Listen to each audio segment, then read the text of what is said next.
The title of this video is Nothing Can Stop God. Now, with the events of the last couple of years, many people are anxious and worried about what the future holds for them, for their loved ones, for the nation, and perhaps for the world.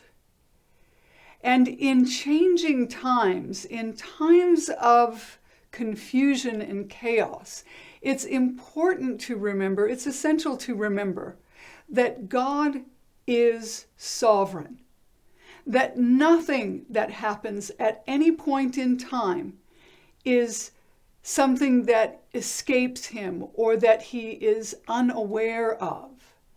And yet, in his word, he promises that he uses everything for good.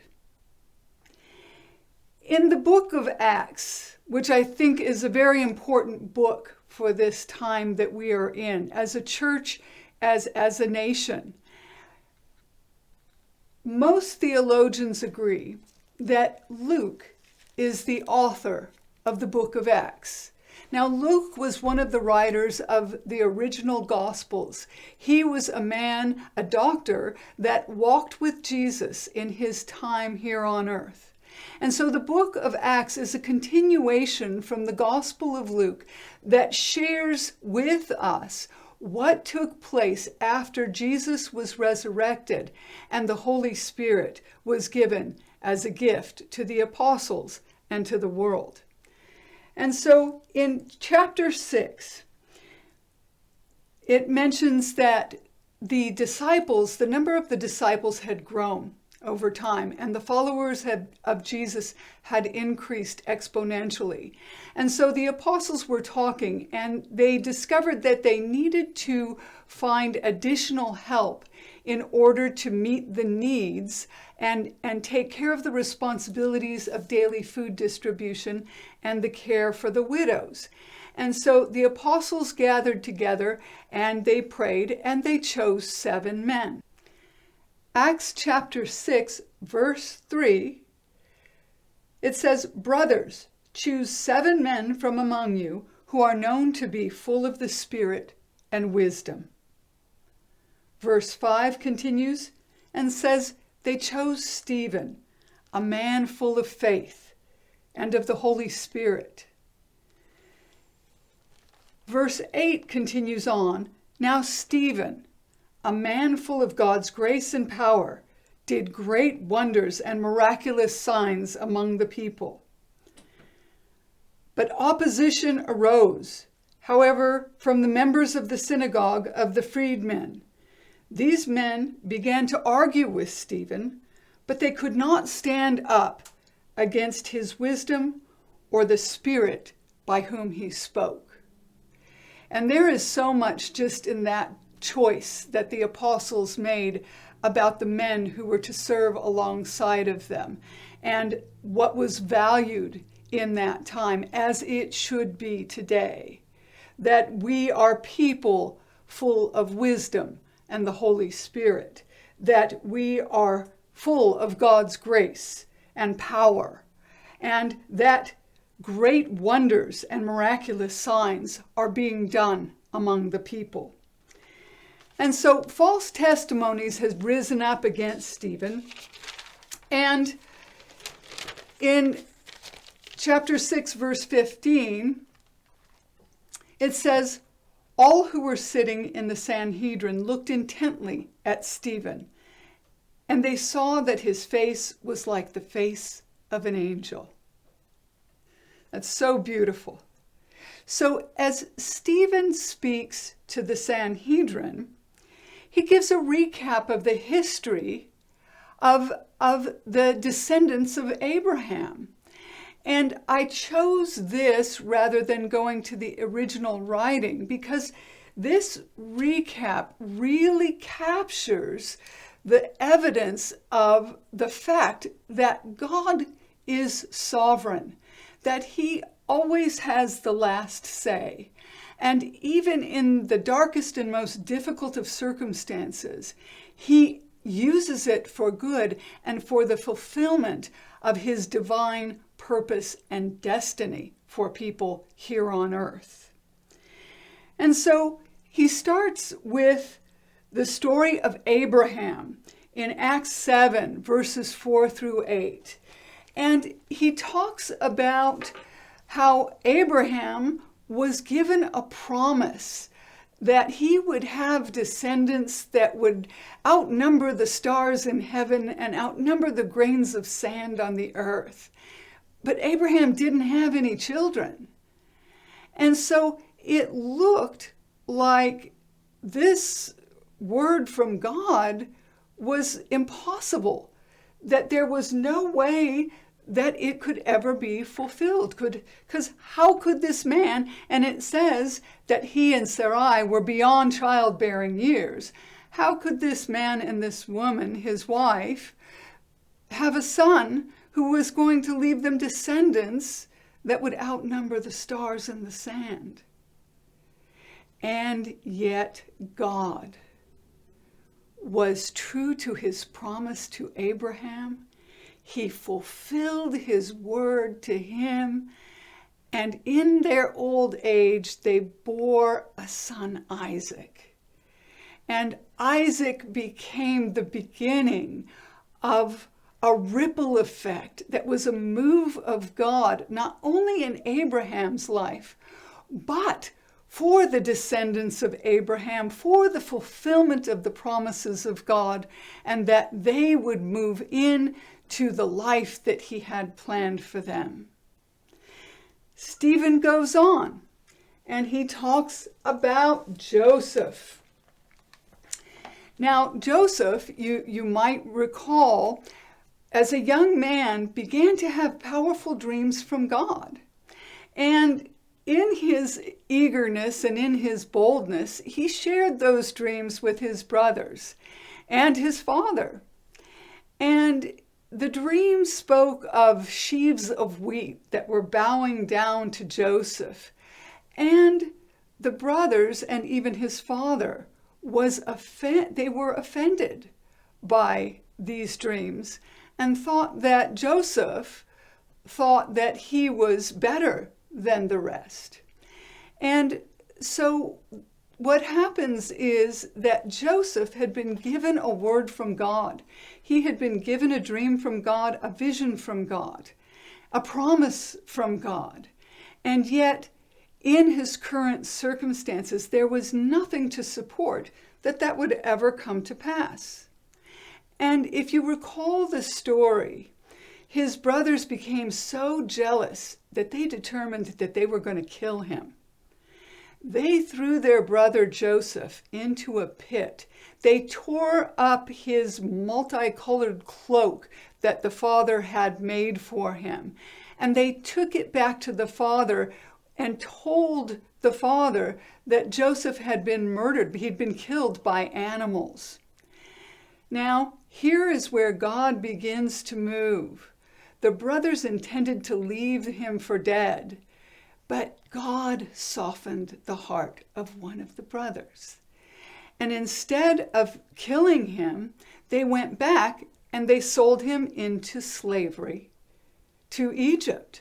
Now, if you were left in a pit and your brothers had plans to kill you and you were sold as a slave to a foreign land into Egypt, could you imagine, would you think, oh, this is God at work.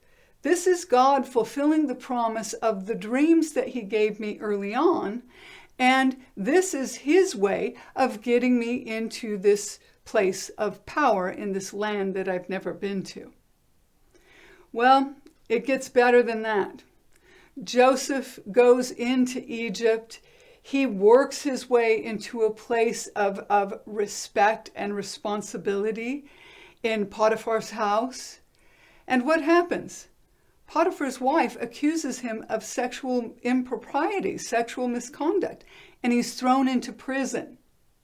Now, Joseph is an innocent man. This event never took place, and yet he finds himself in prison. Now, the thing to remember is each of these steps in the plan and the fulfillment of the promises of God takes time. It doesn't happen overnight.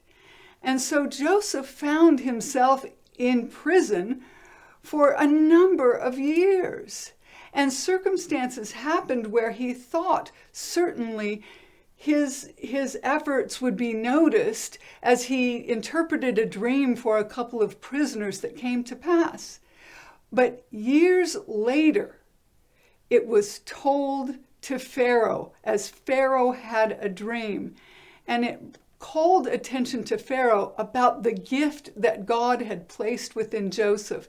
So Joseph was called from prison, interpreted Pharaoh's dream, and then became second in command next to Pharaoh.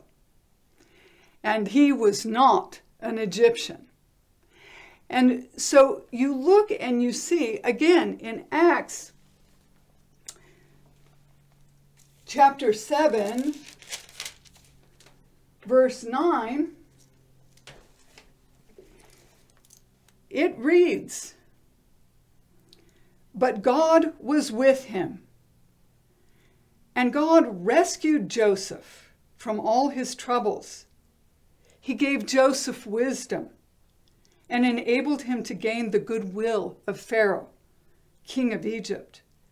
So he made him ruler over Egypt and all his palace."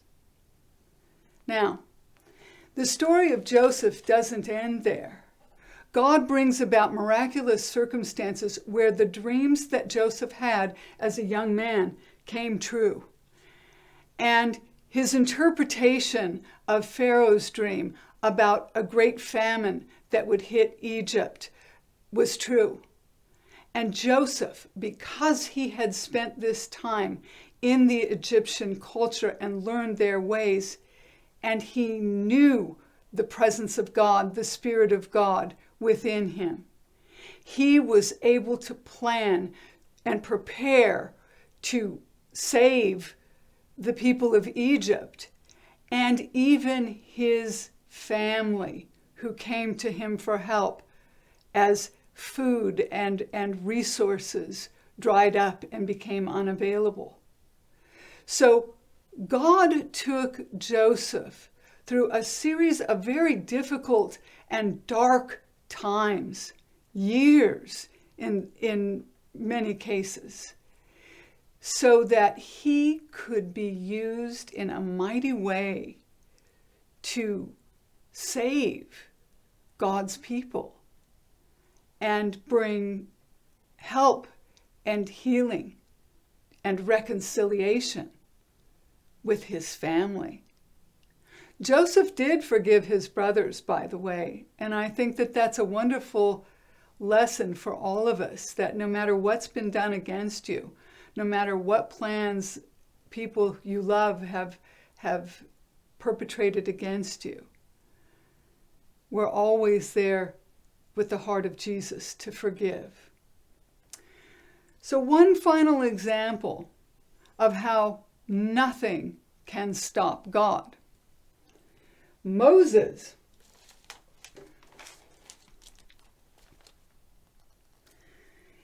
In Acts chapter 7, verse 17, it describes how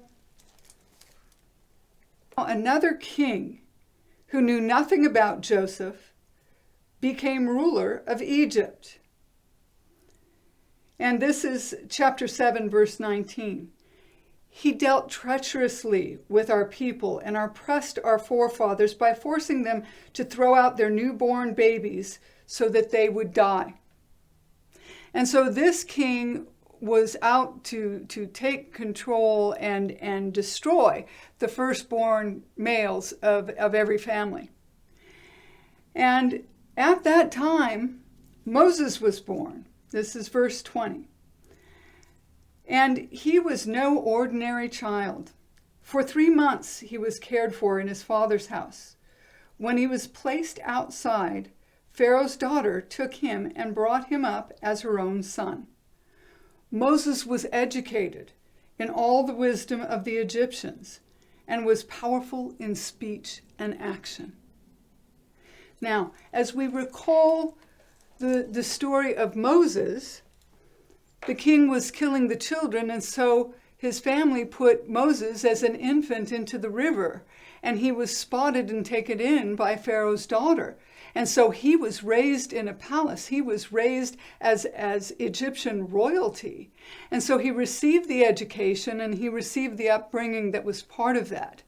So again, in this situation, what Satan intended for harm, God used for good. Moses, by all rights according to the king, should have died. That was not God's plan for Moses. He was called to be the deliverer of God's people out of oppression and slavery in Egypt. And so now Moses ends up running into the wilderness. He's caught, he kills an Egyptian in trying to defend the Hebrew people, and he escapes out into the wilderness where he hides for many, many years. And yet God had a promise and God had a purpose. God had a destiny, not only for Moses, but for his chosen people. And so God calls Moses out of isolation and hiding in the wilderness, and he brings him forth to be a great leader amongst his people, who actually succeeds in delivering the Israelites in miraculous ways, as we remember the story of the Red Sea parting, as Moses stepped into the Red Sea, and the Red Sea parts, and the people of God pass safely through it. And then the Red Sea closes up and stops the Egyptian army that's following them. Miraculous things happened. God is sovereign, and his plans and his purposes are true. There is nothing, no plan of the enemy, no political climate, no unrest, no virus, nothing that can stop the plans of God.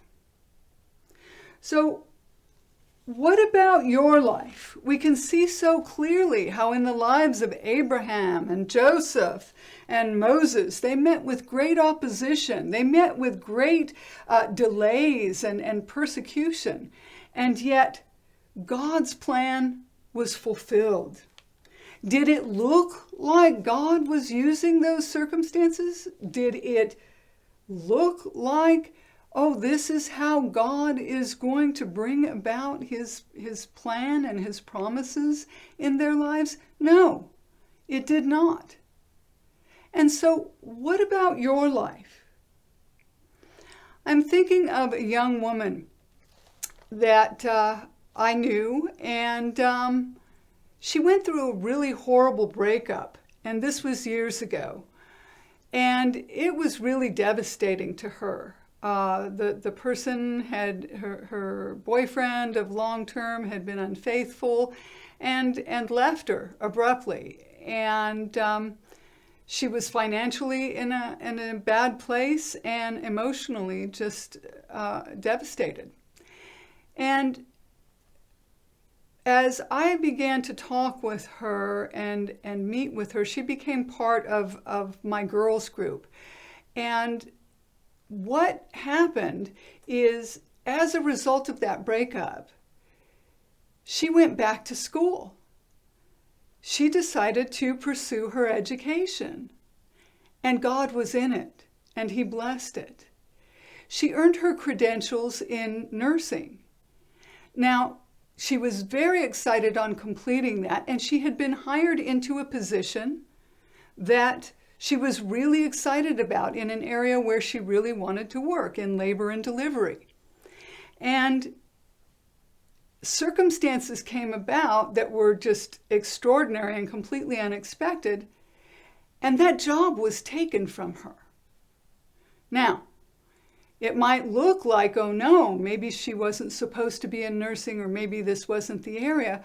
But God right away opened up another opportunity in a very prestigious hospital, children's hospital, for her to work in the NICU, and that's the neonatal intensive care unit. And she was perfect in that area. It stretched her, it challenged her, but she became a tremendous blessing for those critically ill infants, as well as for their parents and their families. Again, she went on, and God brought the love of her life to her. And she married her handsome husband. They have 2 beautiful girls, and they're raising them in the faith. And so it looked like her life was just devastated. And yet God had a plan and a purpose for her.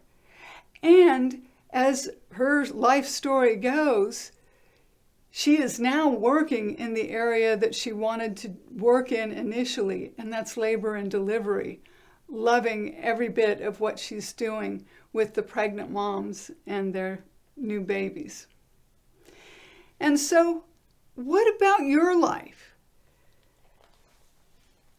Romans 8:28 says, all things work together for good, for those who love God and are called according to his purpose. So God uses everything, even the most hurtful or the most difficult or the darkest of times, even the most dreaded or regretful things that have happened in your life. He will take those things and use them to mold you and shape you and prepare you for the work that he has for you to do. And so maybe over the last couple of years, you've experienced some radical changes, some unexpected things. Maybe it was a job loss due to COVID or for refusing to be vaccinated. You know, we know that there are people who lost positions, especially in medical facilities in the medical profession, due to a refusal to be vaccinated. Maybe there was a divorce. Maybe there was an affair. Maybe there was a death of a loved one. Maybe there were financial pressures that forced a move where you had to leave a home that you'd been in for years to go to another state for financial reasons. Always keep in mind that before there can be change, there will be a disruption. And there's another saying that I really like, is that a great awakening comes out of a rude awakening. And so maybe you feel that you've had a rude awakening. Maybe there were unexpected changes and things that have happened that you just really didn't imagine taking place in your life. And always keep in mind that God's purposes and God's efficiencies, God's economy, everything, he uses everything. He makes it all move into the purposes and the plans that he has for you. And so the plans of God cannot be stopped except by you. That may be hard to hear, but realize that the enemy is at work wanting to steal, kill, and destroy. That's what he does.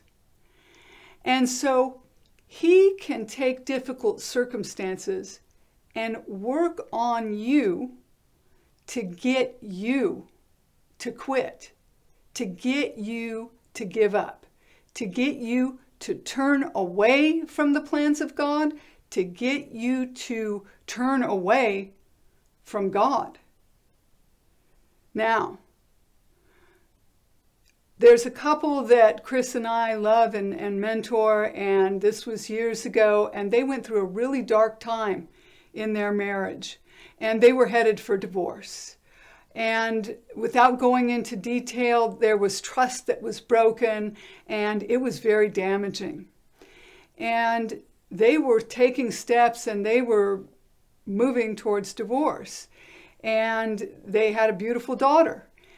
And as Chris and I started to meet with them and mentor them and pray for them, and they continued involvement in church, and they were getting support and prayer there as well.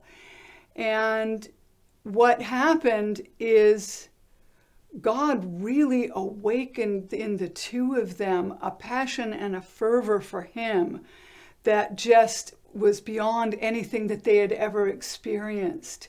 They not only forgave each other and reconciled, they went on to have another beautiful baby girl, and God called them into another area where they participated in advanced training to grow in their gifts and their knowledge of God.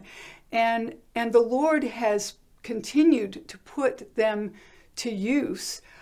He, as a teacher in a Christian school, and she is also a nurse in the neonatal intensive care unit.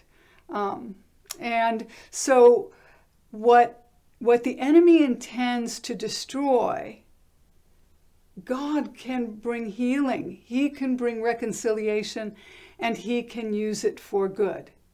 Now, what would have happened if that couple just gave up and said, well, this was too hurtful, this was too painful, and therefore I'm done with you? What if they refused to forgive?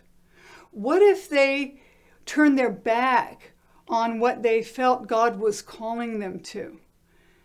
That would have been a real loss, not only for the two of them, but for their children, for their second daughter, who wouldn't have come about, as well as for the work that they continue to do with people in their professional careers. Now, look at your life and your circumstances. Are there times that you have felt like giving up? It happens to all of us. Are there times that you felt like quitting? Are there things that you wanted to take into your own hands prematurely? Maybe you felt like God wasn't moving fast enough for you, and you were waiting on a husband or you were waiting on a wife. And so you decided, well, this one is attractive and this one, is okay. And you decided, well, that's it. I'm going to take my step and I'm going to just marry this person because God promised to be faithful in providing a spouse, and I'm tired of waiting. Unfortunately, being hasty, being impatient about the time it takes for God to fulfill His purposes and His plans in His life can result in long-term consequences for you. If you look at areas in your life where you have turned back, maybe you've picked up old habits, old addictions. Maybe you've turned to old unhealthy ways of coping with stress. It's time for you to remember that God is sovereign, that He has not forgotten you. God is not a man that He would lie. If He has given you a promise, if He has given you a vision, if He has given you a dream, if He has put a deep desire in your heart for love, for family, for career, for future, for education, He is faithful. And so I want to close with a couple of scriptures that really remind us of how we can trust God, that nothing can stop Him. I encourage you, don't run from the miracle. Just like Abraham, just like Joseph, just like Moses, stay true to the call of God and the plan of God for your life. Don't quit before your breakthrough. Sometimes it is darkest before the dawn. Sometimes it looks hopeless, as if there is no way that God's plan can be fulfilled in your life. He is faithful. 1 Thessalonians 5:24. The one who calls you is faithful, and he will do it. Jeremiah 29:11. For I know the plans I have for you, declares the Lord, plans to prosper you and not to harm you, plans to give you hope and a future. Then you will call upon me, and I will come, and pray to me, and I will listen to you. You will seek me and find me when you seek me with all your heart. And so look back on the last 2 years, the last 5 years, the last 10 years, and try and get the panoramic view to see what it is that God has been working out in you. Because I guarantee you, he is always with us. He is always at work within us. He is always refining us. He is always challenging us. He is always calling us to come up higher so that we might be a reflection of his love, of his grace, of his mercy, his kindness, his generosity to the world, that we might become all that he knows that we can be, that we might become the voice, the heart, the love of Jesus to all people who are in such desperate need. This life is not about nothing, going nowhere, as some might believe. There really is an eternity. There really is a life that God has prepared for us. And so let us keep that in mind as we go through different seasons, as we face different challenges, and know that we will see the plans of God fulfilled. We will walk out the promises of God in our life. If we do not quit, if we do not give up, if we do not go back, and if we do not turn away from him.